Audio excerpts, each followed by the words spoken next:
formula. We're going to be taking our lab data and we're going to be calculating it in order to understand empirical formulas. So here I have some example data for different trials of students with their crucibles before and after, and we're going to look to see what we get as we work through this. So here we have trial 1. We had the crucible before, which weighed 63.62. The blue stuff that we put in, the copper 2 sulfate, which is the copper 2 sulfate pentahydrate, it's 2.08. My mass together, when I total this together, I get 65.7. And then I weighed it afterwards, the total mass of my crucible, after I pushed it to where it turned white, I get 65.57, so I have a loss from before, which is exactly what I want to see because it means I pushed off some of the water. And when I take the difference between when I take the crucible off here, then I get 1.95. Now, this 1.95 that I have here, that represents your copper 2 sulfate by itself. And I get a difference of 0.18 grams. So what does this mean? So this measurement here, that's my copper 2 sulfate. That is strictly CuSO4. This difference that I got between the before and after, that is actually water. So I'm going to label that as my water. And now we're going to see how we can take our grams and figure out how many moles we have to figure out what our formula is. So we're going to start with our 0.18 grams of water. I'm going to put over here, I'm going to put over 1. So just like we've done before with our stoichiometry calculations.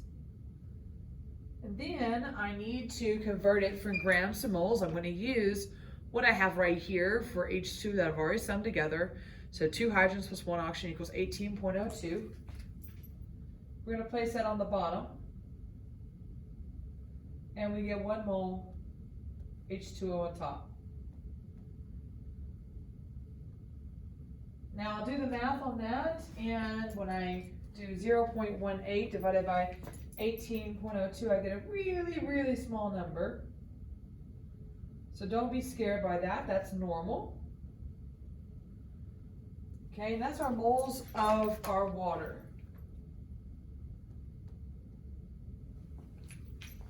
So we'll repeat with our copper 2 sulfate, that ending measurement we got at the end of the white stuff. So I'm going to take this 1.95 grams copper sulfate over 1, and I'm going to convert it to moles by using my molar mass of copper sulfate, 159 grams per mole. And then I'm going to do 1.95 divided by 159, and I get also a small decimal number,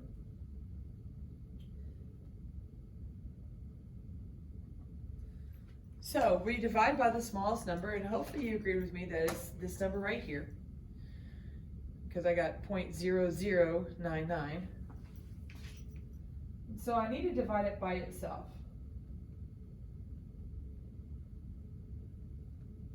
And so I have 1 mole of H2O, and then I'm going to divide this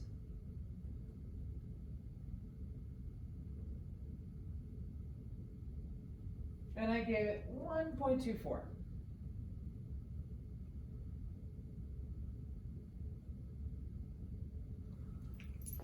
Okay, so remember, this is student data. This team did not do that well on it. I can already tell you that much.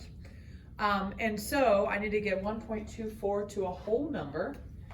And if I take 1.24 times 4, I get 4.95. So what I'm going to do is I'm going to multiply my 1 mole of H2O and my 1.24 moles of CuSO4. I want to multiply both these numbers by 4. So we get 4 moles of H2O to 5 moles of CuSO4. So for this team, they got 5 CuSO4.4 H2O.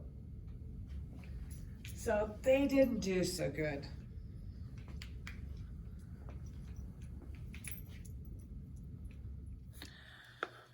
Okay, unfortunately it appears that I did slow-mo. And so I'm going to re-record this. So here I have, when I did my difference between my mass together before and after, or if I do my difference between the copper sulfate before and after, I get 1.08, and that represents the grams of water, okay? And here, my ending mass, that is the copper sulfate. So once we have those numbers, we need to convert those over to moles. And so we'll use the molar mass just like we did on trial 1. There's no change to that. And I take the 1.08 and I'm going to divide it by 18.02 to get my moles. That's how I get rid of the units grams. And I get 0.05933 for the moles of H2O. Then I'm going to convert the 1.92 grams of copper sulfate to moles of copper sulfate. When I perform this operation, I get 0.012075 moles of copper sulfate. So that gets us to our moles. Okay, so now I need to figure out the ratio between these two numbers. And so when I look at these two numbers, 0.012 is this smaller number. And so I need to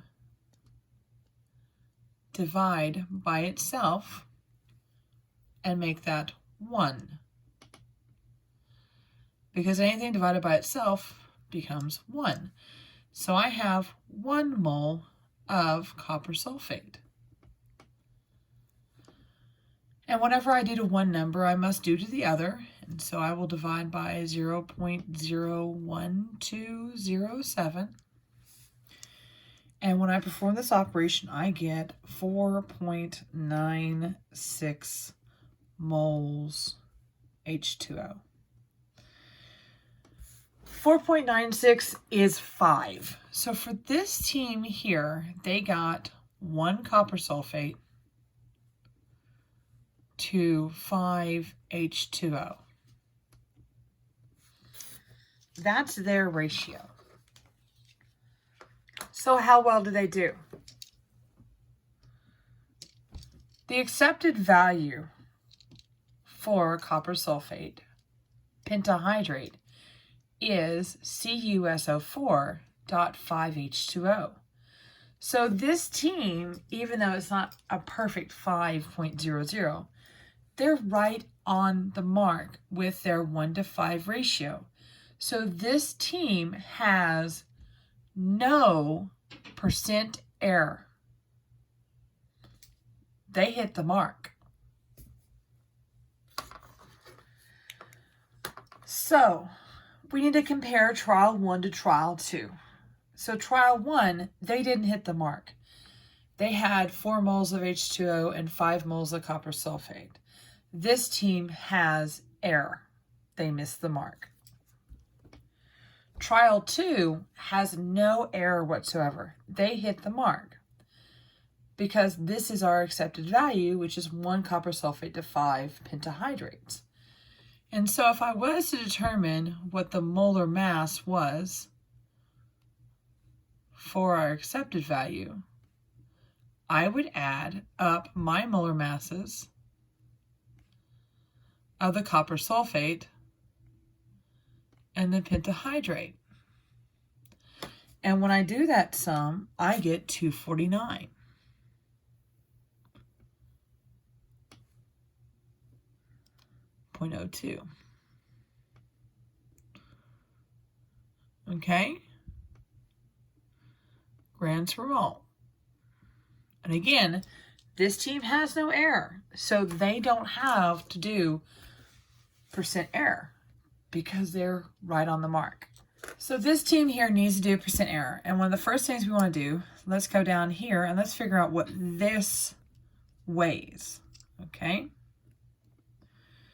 And so if I take 5 times 159 plus 4 times 18.02, and I get this molar mass, I'm going to come up with the molar mass being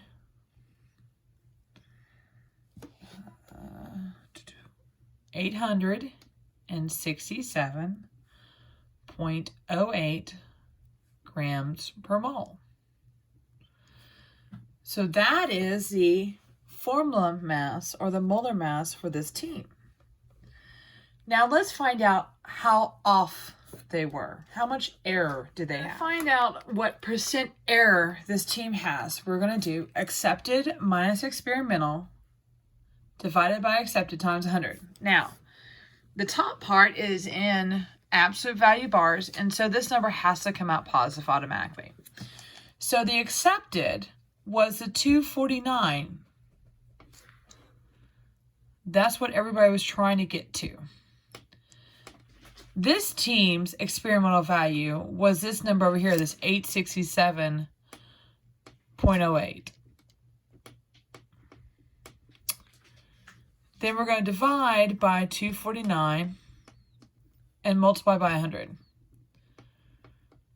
So I need to make sure I do my order of operations. And so I do 867.08 minus 249 divided by, I get that product, divided by 249.1. Then I multiply by 100, and this team had a 248% error. That's how far off they were.